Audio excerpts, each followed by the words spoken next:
All right, I feel like we're warming up here. MIT's in the room, so that's good. My name is Jake Winquist. I'm the only moderator without a fun accent, so I realize that immediately makes me less interesting. But I work with RSM. I am part of our strategy and management consulting group. RSM is one of the great sponsors and partners of EMP and also the leader in the middle market for professional services. So really happy to be here. This has been awesome so far. I have the pleasure of introducing our next topic, and that is thinking like an AI native. I'm going to reintroduce and welcome back to the stage Mr. Hari Abburi and Dr. Effie Pylarinou. And I'd also like to introduce Mr. Yannis Paniaras.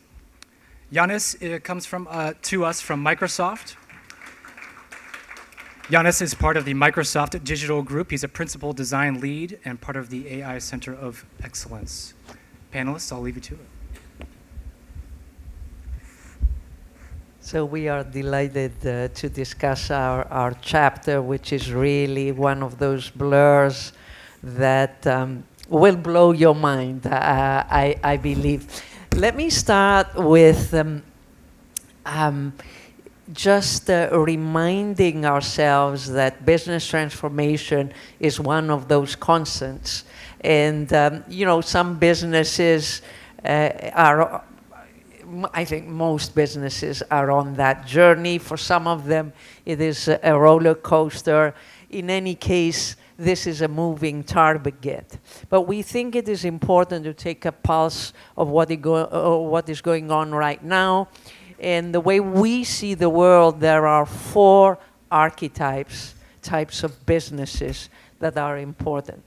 The first one is what we call a traditional business. And a traditional business might be using modern tools, might be using grandpa tools, but what they're lacking is a deep customer-centric mindset and a data-driven mindset, which is exactly what is typical to a digitally native business. That archetype has been born in the last, I would say, 2 decades and has given birth to the so-called experience economy that most of us are familiar with.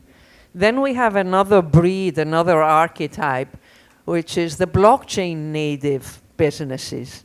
These, they are digital, but they're very different in many ways, both in the types of tools they use, but mainly the way they exchange value and the way they govern the processes.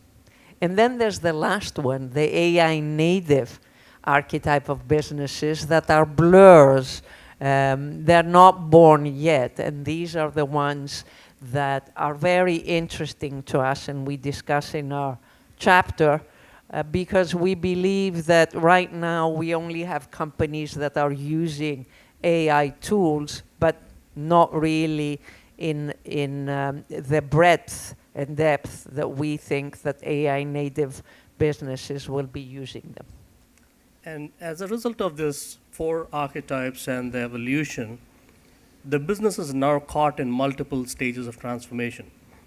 So we still have many traditional businesses trying to understand and adopt a digital business model. So we have a number of old companies still trying to do that. We have digital natives, Airbnbs, Ubers of the world, that were actually born digital, but then things like cloud and everything else came in. So the tech stack looks very different, the business model looks very different. So even for digital native companies, they still are going through a next level of transformation. Now, layering all of this, we now have what we think is an AI-first business model thinking. The way I would describe it is, imagine if you're a company that you're working for today, or imagine companies like Unilever, Coca-Cola that we know, right? Or even Airbnbs, etc., or Amazon, for example. What if these companies were born in 2030? What would be different, knowing everything that we know today and things that we don't know tomorrow? So the complexity of transformation has just exponentially increased, and you have to have a mindset to be able to handle multiple loops of transformation at the same time. So transformation is not a singularity, it's not linear. It's almost like having a bifocal vision. You got to be able to see 100 things at the same time. You got to have the ability to multiply your hands and legs and brains and everything else. So you're handling really complex multiple loops of transformation and change. And having said that, we still need some type of framework to understand this level of complexity that is unfolding in front of us. So the way we have developed our framework and are looking at it is in 3 areas. When we look at an AI native business, we look at the customer area, the enterprise area, and then the ecosystem area. We believe that those cover the breadth and enable us to look at how we can guide you in use cases for AI native businesses. And those 3 application areas, if I may use the word loosely, we cut across those 3 areas horizontally with 5 dimensions on how you could look at AI native businesses. In very simple way, this should help you think through all the possible use cases of AI across customer, enterprise, and ecosystem. We looked at everything that fintech did to the digital world. We looked at what every single evolution of technology has done for disruption, and we believe that those 5 dimensions will critically drive how your business will look at adoption of AI. And very quickly, I know you can read it at the back, but those 5 dimensions are, you see discovery, design, decision, dexterity, and deduction, right? So, and we'll try and give you very quick examples across. Obviously, we won't cover each one of it, but we'll give you a flavor of what it means so you understand the model. Yeah, this is in our book. We discuss more extensively all these nodes. So just now we'll give you some examples, and let me start with an interesting one in the enterprise area at the discovery phase, a great example that some of you might be familiar with, which is really in the drug industry, in research and development. From the early days of the advancements in AI, of these large language models, we saw real use cases where drug discovery has been, the time for drug discovery has collapsed from, we have examples of companies like Excensia, which is a drug development and research company, and they have developed already drugs with the help of AI that are in human clinical trials, and the time is like, molecules that can be produced in 5 minutes, and previously in traditional ways it would take a year. But it's not only the time that is much faster, it's not only the cost that is reduced through these applications, it's also that the success rate after the research for the drug molecules has increased from about 50% to 90%. So that's a great example in the enterprise discovery area. Yeah, and I want to pick up a very interesting example for design and at the customer application area. All of you know IKEA. IKEA has gone all in with Gen I on customer service, and they've done a good job of intuitiveness and how the customers are served, fair amount of personalization and detailing. As a result, there was a large amount of customer service workforce that was becoming redundant. However, when you think through the design aspect of this, and Yannis will actually has a very interesting approach on applying design as a principle in adoption of AI, they retooled all this workforce with AI tools as a design lab. So if you went to IKEA and say, this is the square feet of my house, you send them pictures, they use AI. They're almost like a home decor, home layout consultants using AI. So the same customer service workforce now uses Gen AI for not just customer service, but are actually your home layout consultants recommending how you can optimize and make your house look good. And it's a great example of application for the customer using design as a key principle. So let me offer you a different example in the enterprise area at the strategic decision level. And I'll refer to a company that is based in Luxembourg. It's a family-run conglomerate.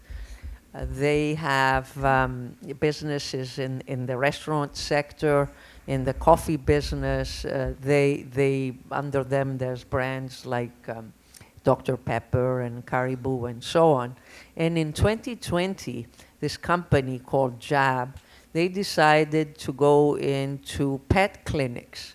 And actually in 2023, they even acquired a pet insurance company successfully. Now, you might ask, what's the relationship of coffee and restaurants and pets? And maybe we can say, that coffee lovers wouldn't have a morning walk without their coffee, and pet lovers wouldn't have a morning walk without their pet. Maybe there's that similarity. But imagine if you're using AI to research disruptive strategies of this nature for your business. So this is an area that there's a lot of potential and a blur with a lot of opportunities. And one more example is around dexterity and rapid integrations. I'm sure all of you heard of Shopify. Shopify has one of the most powerful creative developer ecosystems. And one of the interesting principles of Shopify is unless the developers and their apps actually make little about $1 million, there are no developer fees. What that has done is it's really spurred Shopify into this very powerful, flexible SaaS business model, if you may. But what is underneath all of that is integrations. They are literally able to drive integrations into any possible scenario that you can have, any technology framework that you can have. What they're now doing is that if I, as a user, want to set up a Shopify storefront, knowing what type of business, the system is learning what type of business I'm trying to set up.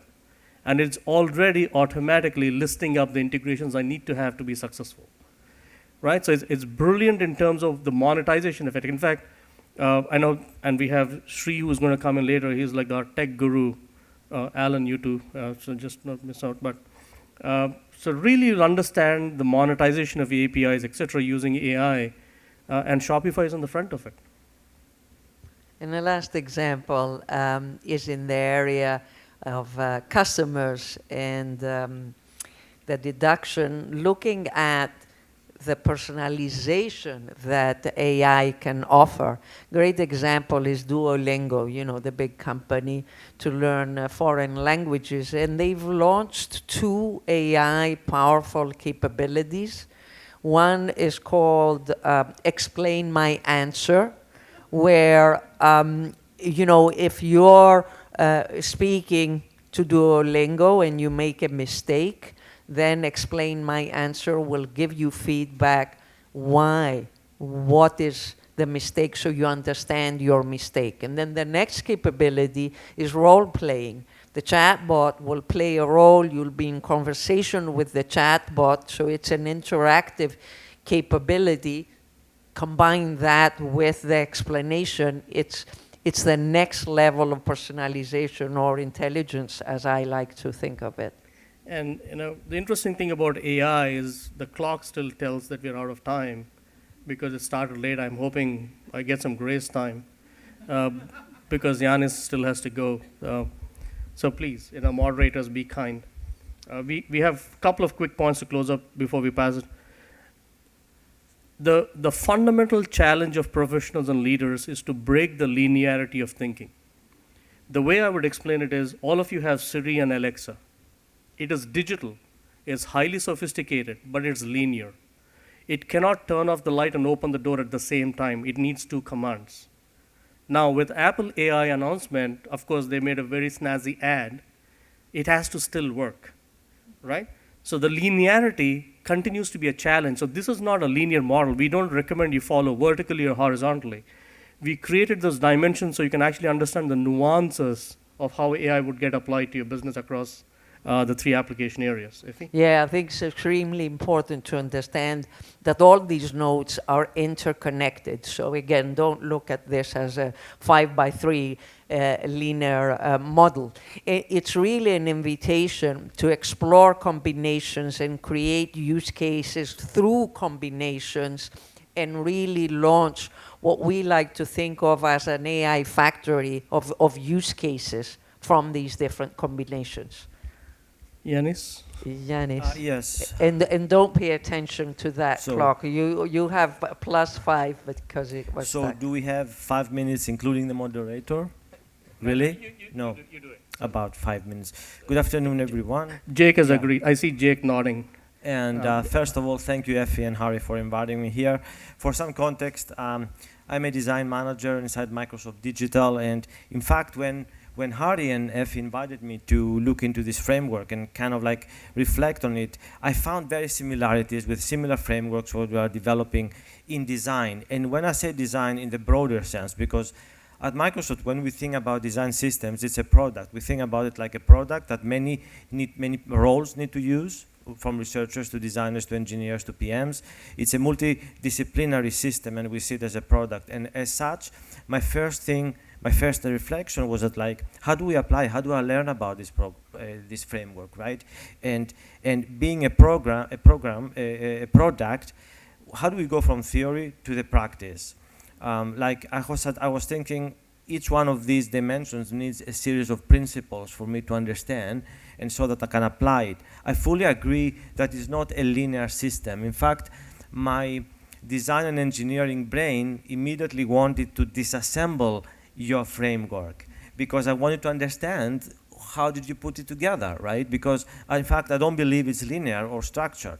And if you think even more within the context of AI, which is non-deterministic, like in UX, in AI UX, which is what I'm doing these days, is that like all designers thinking, well, how are we going to design UX now? It's non-deterministic. Like, I mean, I used to make a design flow. Now the flow is decided by the LLM behind. And so I was kind of like struggling between the hierarchy and the structure of the framework, but the reality will be that it's not like this. And I think in that gap, that's where the innovation is. That's where we need to involve, to figure out or invent the tools that will go from the theory to the practice, because eventually every framework needs to be practical. Similarly, as we develop, for example, design frameworks at Microsoft, but then our end users, in fact, engineering organizations, hundreds and thousands of people, are telling us, I don't need theory. Give me the tools, give me the practice, give me the playbooks, give me the guidelines, the code, the research tools, the accessibility tools, in order for this system to deliver the products that we're delivering for millions of customers. So I think the opportunities are like, how do we go from a framework and the theory to business, the businesses applying that framework. Some other things, I remember like there was like this, you talked about this galactic scale. AI has this ability to extrapolate and accelerate things at scale, which is beyond the human scale. We see this in many other disciplines, including design and PMs, researchers at Microsoft. We don't have the answers, but what we know is that like we will need tools that connect the human world with the algorithmic world, because at the end, AI is a world of machines, right? It's not a human world. And we talk always about AI, and why I think designers are very important. Not designers like me, I mean design thinkers. Everyone can be a design thinker. Any of you can be a design thinker. Why? Because humans we are at the intersection of the humanity, the human world, and the machine world, right? And so we should keep in mind that. And so we see this collapse. AI is collapsing that space, but we are in the middle actually, and we need to guide that transformation. And one interesting thought to close also was like, if it's not like this as a rational grid, this framework, and if it has an elastic or non-deterministic nature, does it mean it needs to be developed as an AI product, as an AI system itself? I see this framework as an entity, an AI entity, as a large language model. Can you put this knowledge from the book, from the framework, from the tools, that middle space that we decided, like from theory to practice, there's a lot to actually invent inside that space.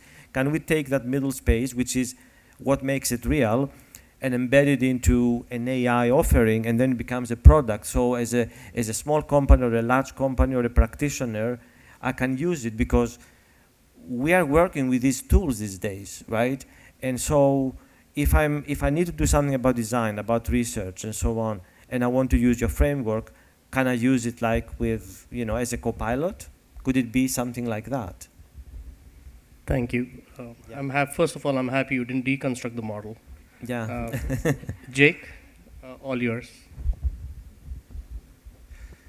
Thank you. Thank you so much. Yannis, I actually did a design thinking training through Microsoft maybe a couple of years back. It was excellent. So highly recommend that if y'all haven't. And then transformation is not linear. Can I use that, Hari? Am I allowed to use that? Oh, that's wonderful. Love that. And sometimes a roller coaster. Yes. Yeah, right. Thank you all very, very much. I would like to open it up to some questions from the audience. Oh, yes. This is our go-to. I should have just started over here. Thank you so much. Very, very informative session. Where is AI governance and AI regulation right now in comparison to the AI enhanced capabilities is growing? I'll pass it to the gentleman on my right. Okay, your question is that like, where is AI regulation? Governance. Governance, AI ethics, etc. Well, if we look at the framework that has discovery, design, decision, dexterity, deduction, it should be everywhere, essentially. There should be an underlying, regulatory framework for AI and ethics, etc. But it varies based on the area, right? If this framework was applied around in the space of healthcare, obviously there will be something relevant in that space. If it's in a consumer space, or if it is in a legal space, in HR, in engineering, in fintech, etc. And maybe this brings an interesting thought, like whether it has to be part of the framework, the evolution of this framework. Perhaps you need to include that as well. This framework is very, it's industry independent. And, healthcare or financial services where I dwell, which are the most heavily regulated industries, naturally at every of these nodes, you have to be moving within that framework. And, regulation is also a very live thing. It's not, fixed. And we're actually already one of the very successful use cases in financial services, which has been using AI for a very long time and now is adopting the advancements in AI. It's in compliance, it's in fraud, very successful use cases, and in being able to use generative AI to read and compliance documents and be able to make sure, because there's many conflicts also, across industries or across countries, across jurisdictions. So it's built in, I think. Yeah. The only quick comment I would add is we approach it as trying to get clarity for professionals and leaders. It's a business model centric point of view.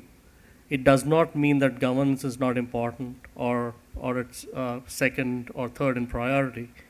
But we wanted to help people deconstruct it and build a business case for themselves. And Sri and I were in Seattle earlier in March.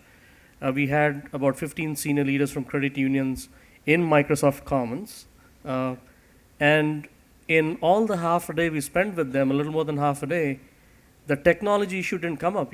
Many leaders are struggling to understand very specific use cases so that they can go to the board and make a case saying we need something in this direction for the company, right? So I think you got to have a very customer-centric, business-centric point of view first before you need to jump in. This is not a technology discussion if you ask me. So that's where I would leave it. Thank you. This reminds me also a framework that we developed a year ago inside Microsoft Digital, because I'm part of a V team, a horizontal team, we call it AI Center of Excellence. And in fact, we had a similar diagram, but it was different. It had all the disciplines. But one lesson from there is that, like, we made responsible AI a foundational layer. The way we framed it was that, like, everything is encompassed by responsible AI. We start by responsible AI, and then we build a framework there on top of it. Excellent. One more question, or else we're going to pass it off. Yes. Excellent. Yep.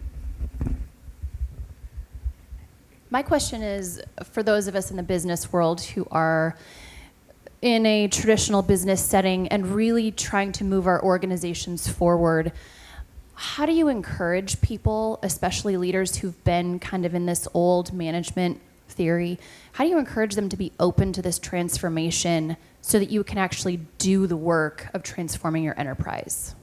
You know, one of the projects we did a couple of years ago is with Boston Scientific. We have Kaushik here, who's ex-HR leader from Boston Scientific, and we worked with a chief digital officer on a short capability project. She actually said a very interesting statement. She said, an education-first approach accelerates change much faster. And I think, I don't remember who said it earlier, Dean Williamson said it, I think. You only find it difficult, or you're only afraid of something because nobody has explained it to you, or you're living in a blur, right? So I think that's the way I would sum it. I think we have a responsibility to immerse ourselves in it, find explainability of change, so people can come on board at it. If you hold them straight away and throw it at their face, I think we're going to have more resistance. But having said that, and I have a little bit of HR background, and I know, Laura, you're there, some leaders just won't change, right? So that's where you need automation, I guess. So. Excellent. Thank you. Yannis? Also activating a culture of learning. The way we do it at Microsoft, obviously we have our CEO, that's, there's like been a slogan, like we learn all the time. But inside Microsoft Digital, we have put together a program of a cultural transformation, and from an AI angle and AI learning. So we have developed all of these programs with badges that we share in LinkedIn, and every single employee is encouraged to go and learn and experiment, every single one. It's even baked in our commitments, the reviews and annual reviews. Every single person is learning inside Microsoft. Excellent. Thank you so much, panelists. Thank you.